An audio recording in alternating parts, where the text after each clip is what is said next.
ప్రజాపాలన కొత్త పుంతలు తొక్కుతోంది. తమ ప్రభుత్వాన్ని ప్రశ్నించటమే పాపం అన్నట్టుగా సర్కార్ సామాన్యులపై అధికార జులుం ప్రదర్శిస్తోంది. పవర్ కట్ పై ట్వీట్ చేసే మహిళా జర్నలిస్టుపై కేసు పెట్టింది రేవంత్ రెడ్డి ప్రభుత్వం. మమ్మల్ని ప్రశ్నిస్తారా, ఎంత ధైర్యం అంటూ మహిళా జర్నలిస్టుపై గుడ్లు ఉరిమింది. ఇంకెవరూ తమను ప్రశ్నించే సాహసం కూడా చేయొద్దని తీవ్ర చర్యలకు ఉపక్రమించింది. ప్రభుత్వ పెద్దల ఆదేశాలతో పోలీసులు కేసు నమోదు చేశారు.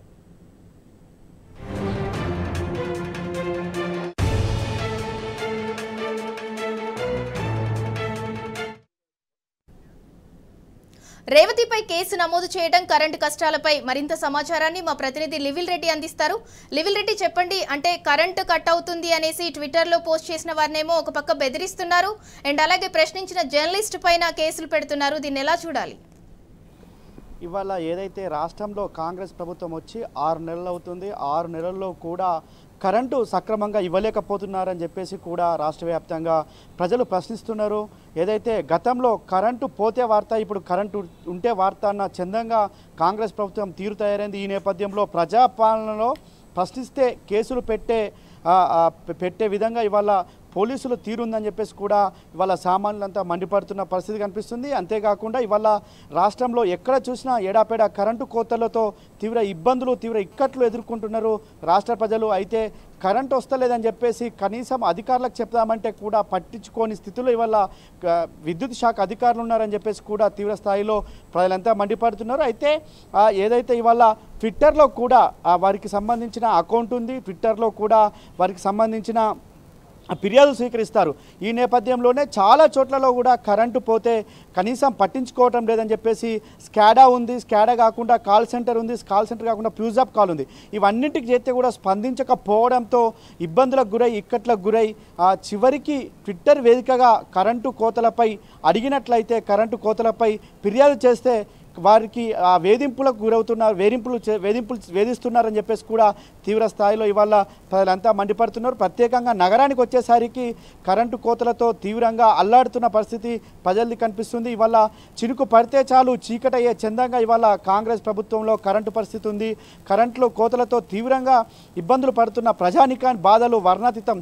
ఈ నేపథ్యంలోనే కరెంటుపై ప్రశ్నిస్తే వారిపై కేసులు కూడా నమోదు చేస్తున్న తీరు ఇవాళ ప్రజాపాలనలో కనిపిస్తున్నాయి. దేశంలో ఎక్కడ కూడా ప్రశ్నిస్తే కరెంటు ఏదైనా ప్రశ్నిస్తే దానికి పనిలో చూపిస్తారు, ప్రశ్నిస్తే దానికి పని చేసి చూపిస్తారే తప్ప, కానీ కాంగ్రెస్ ప్రజాపాలనలో మాత్రం ప్రశ్నిస్తే కేసులు పెడుతున్నారు, ప్రశ్నిస్తే బెదిరిస్తున్నారు అనే చందంగా ఇవాళ కాంగ్రెస్ పాలన, ప్రజాపాలన రాష్ట్రంలో కొనసాగుతుందంటే ఖచ్చితంగా అర్థమవుతుంది.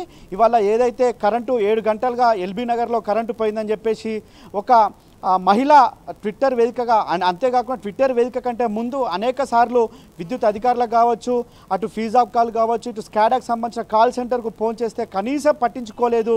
ఈ నేపథ్యంలోనే నేను ట్విట్టర్ వేదికగా పోస్ట్ చేశాను, ఆ పోస్టు సైతం డిలీట్ చేయాలి అని చెప్పేసి మా పైన వేధింపులకు గురి చేశారని చెప్పేసి కూడా సదరు మహిళ వాపోయారు. ఆ మహిళ చేసిన ట్విట్ను ఒక సీనియర్ జర్నలిస్టు, రేవత్ అనే జర్నలిస్టు ఆ ట్విట్ను షేర్ చేస్తూ ఇవాళ రాష్ట్రంలో ప్రజాపాలనలో ఇవాళ అస్తవ్యస్తంగా ఉంది, కరెంటు కోతలతో ప్రజలంతా అల్లాడుతున్నారని చెప్పేసి కూడా ఆ ట్విట్టర్ వేదికగా ఆమె షేర్ చేసిన ట్విట్ను కూడా డిలీట్ చేయాలని చెప్పేసి కింది స్థాయిలో ఉన్న అధికారులు వారిని వేధిస్తున్న పరిస్థితి కనిపిస్తుంది. ఈ నేపథ్యంలో సదరు మహిళను ట్విట్ డిలీట్ చేయకపోవడంతో ఆమెపై కేసులు కూడా నమోదు చేసిన పరిస్థితి వల్ల తెలంగాణ రాష్ట్రంలో, హైదరాబాద్ నగరంలో దాపరించిందంటే ఇది ఖచ్చితంగా ప్రజాపాలన యొక్క గొప్ప ఉదాహరణగా చెప్పుకోవచ్చు అని చెప్పేసి కూడా ప్రజలంతా మండిపడుతున్న పరిస్థితి కనిపిస్తుంది.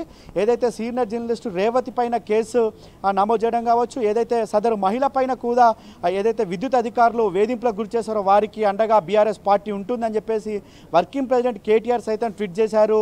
ఇవాళ రాష్ట్రంలో ఎక్కడ చూసినా కరెంటు కోతలతో ప్రజలంతా కూడా అల్లాడుతున్న పరిస్థితి కనిపిస్తుంది. ఈ నేపథ్యంలోనే వారు అనేక ఫిర్యాదులు చేసినా పట్టించుకోకపోవడంతో ట్విట్టర్లో పెడితే వారికి వెంటనే కింది స్థాయి అధికారులు, కరెంటు పోతే మరమ్మతులు చేసే అధికారులు ఇవాళ ట్విట్ డిలీట్ చేయాలని, ఫేస్బుక్లో పోస్ట్ డిలీట్ చేయాలని చెప్పేసి పనిచేస్తున్నారు తప్ప కరెంటుకు సంబంధించిన ఏదైనా ఇబ్బందులు వస్తే మాత్రం వారిని సరిచేసే పని చేస్తలేరు తప్ప ట్విట్టర్లకు సంబంధించిన ఏదైతే పోస్టులు డిలీట్ చేయాలని చెప్పేసి కింది స్థాయి సిబ్బందిని పై స్థాయి సిబ్బంది నియమిస్తున్నారనుకోవచ్చు అని చెప్పేసి కూడా ఈ సందర్భంగా ప్రజలంతా మండిపడుతున్నారు. ఏదేమైనప్పటికీ రాష్ట్రంలో 6 నెలల పాలనలో అధోగతి పోతేందని చెప్పుకోవడానికి ఇది చిన్న ఉదాహరణగా మాత్రమే అని చెప్పేసి కూడా ప్రజలంతా మండిపడుతున్నారు. కరెంటు కష్టాలపై నిలదీస్తే కేసులు పెడుతున్న తీరు ఇవాళ తెలంగాణ రాష్ట్రంలో కనిపిస్తుంది. ఇవాళ ఎల్బీ నగర్కు సంబంధించిన ఏదైతే ఒక కృతిక కావచ్చు, ఒక సీనియర్ జర్నలిస్ట్ రేవతికి సంబంధించిన ఉదంతమే ఇవాళ ఉదాహరణగా తీసుకోవచ్చు. రాష్ట్రంలో ఎక్కడ చూసినా చినుకు పడితే చాలు, గాలి పెడితే చాలు కరెంటు పోతున్న పరిస్థితి ఇవాళ తెలంగాణ రాష్ట్రంలో ఉంది. అంతేకాకుండా ఇవాళ ఆ కరెంటు వస్తలేదని అడిగితే వారిపైన కేసులు బనాయించడమే కాకుండా వారిని బెదిరింపులకు గురి చేస్తున్న పరిస్థితి కూడా ఇవాళ రాష్ట్ర వ్యాప్తంగా ఉంది. రాష్ట్రంలో అనేక చోట్ల ఒకే రోజు వందల ఫిర్యాదులు ఇవాళ కరెంటు పోతున్నాయని ఫిర్యాదులు వచ్చినా కనీసం పట్టించుకున్న పాపన పోతలేరు. స్వయంగా విద్యుత్ అధికారులు పాల్గొన్న సమావేశాల్లో సైతం ఇవాళ కరెంటు పోతుందంటే పరిస్థితి ఎంతో అధ్వాన్నంగా ఉందో అర్థం చేసుకోవచ్చు. అలాంటి పరిస్థితుల్లో ఎవరైనా ప్రశ్నిస్తే వారిపైన కేసులు బనాయించి వారిని బెదిరింపులకు పాల్పడుతున్నారు, వారిని భయాందోళనకు గురి చేస్తున్నారు ఈ కాంగ్రెస్ ప్రభుత్వం పెద్దలు అని చెప్పేసి కూడా ప్రజలంతా మండిపడుతున్నారు. అయితే ఇవాళ ఏదైతే సీనియర్ జర్నలిస్ట్ రేవతికి సంబంధించిన కేసు ఏదైతే ఉందో అది ఖచ్చితంగా ముమ్మాటికి బెదిరింపు చర్యల్లో భాగంగాని చెప్పక తప్పదు, ఖచ్చితంగా స్పష్టమవుతుంది. ఏదైతే వీళ్ళు విద్యుత్ అధికారులు ఏం చెప్తున్నారంటే ఇది ఒకవేళ మాకు కాల్ చేసిన తర్వాత మేము రిస్టోర్ చేస్తున్నాం అని చెప్తున్నారు. కాల్ చేయడం వల్ల ఆ రికార్డులో నుంచి పోతుంది, ట్విట్టర్లో పెడితే ఎప్పటికీ రికార్డు ఉంటుంది, మాకు చెడ్డ పేరు వస్తుందని చెప్తున్నారే కానీ కరెంటును రిస్టోర్ చేస్తున్నామనే ఆలోచన మాత్రం ఎక్కడా చేయలేదు. అధికారులు ట్విట్టర్లో పెట్టిన పోస్టులు కావచ్చు, ఫేస్బుక్లో పెట్టిన పోస్టులను డిలీట్ చేయడానికి తప్ప దేనికోసం పనిచేస్తున్నారని చెప్పేసి కూడా ప్రజలంతా మండిపడుతున్న తీరు కనిపిస్తుంది. ఇవాళ ఏదైతే రాష్ట్రంలో ఆ కరెంటు కోతలు కావచ్చు, ఇటు అనేక సమస్యల సుడిగుండంలో రాష్ట్ర ప్రభుత్వం ఉంది. ఇటు ముఖ్యంగా కరెంటుతో తీవ్ర ఇబ్బందులు పడుతున్నారు. ఇటు పరిశ్రమలకు సంబంధించి కూడా కరెంటు రాక వారంతా కూడా ఉపాధి కోల్పోయిన పరిస్థితి కనిపిస్తుంది. వీరందరికి సంబంధించి నిలదీస్తే వారిపైన కేసులు పెడుతున్న తీరు వల్ల రాష్ట్రంలో స్పష్టంగా అర్థమవుతుంది.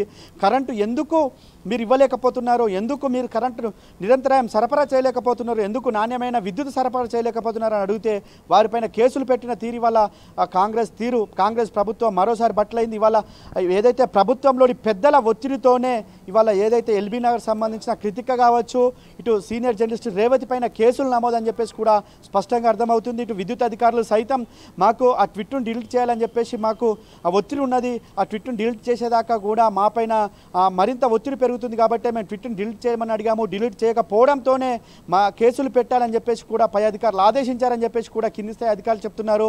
ఇవాళ ఒక లైన్మెన్ చేయాల్సిన పని చేయకపోగా కనీసం ఆ లైన్మెన్ కరెంటుకు సంబంధించిన పని చేయాలి, కానీ అతను కేసులు పోలీసులకు సంబంధించిన వ్యవహారాల్లో జోక్యం చేసుకోవడం కావచ్చు. పోలీసులు సైతం ఇవాళ ఈ విద్యుత్ సమస్యలకు సంబంధించిన కరెంటుకు సంబంధించి మీరు వివరాలు ఇవ్వండి, మీ విద్యుత్తును మేము పునరుద్ధరింపజేస్తామని చెప్పేసి చెప్పడం ఇది హాస్యాస్పదంగా ఉందని చెప్పేసి కూడా ప్రజలంతా భావిస్తున్నారు. ఇప్పటికైనా విద్యుత్తు సరఫరాలో అంతరాయం వస్తే వెంటనే స్పందించాలని అధికారులకు సంబంధించి కూడా డిమాండ్ చేస్తున్నారు ప్రజలంతా. ఇటు ప్రభుత్వం సైతం గొప్పలు చెప్పడం కాదు, గొప్పగా చేసి చూపించాలని చెప్పేసి కూడా ప్రభుత్వ పెద్దలను కూడా హెచ్చరిస్తున్నారు ప్రజలు. ఖచ్చితంగా ప్రశ్నించడం ఆపడం అంటే మీ తరం కాదు. కాంగ్రెస్ ప్రభుత్వంలో కరెంటు కోతలంటే ఇది సహజమే అని చెప్పేసి కూడా ప్రజలంతా మాట్లాడుకున్న పరిస్థితి కనిపిస్తుంది. మొత్తాన్ని చూసుకున్నట్టయితే వాళ్ళ కరెంటు కోతలకు సంబంధించి ప్రజాపాలనలో ప్రశ్నిస్తే కేసులు పెడతాం, భయపెట్టిస్తాం, మిమ్మల్ని జైల్లో వేస్తామనే తీరుగా ఇవాళ కాంగ్రెస్ ప్రజాపాలన తీరు కొనసాగుతుంది.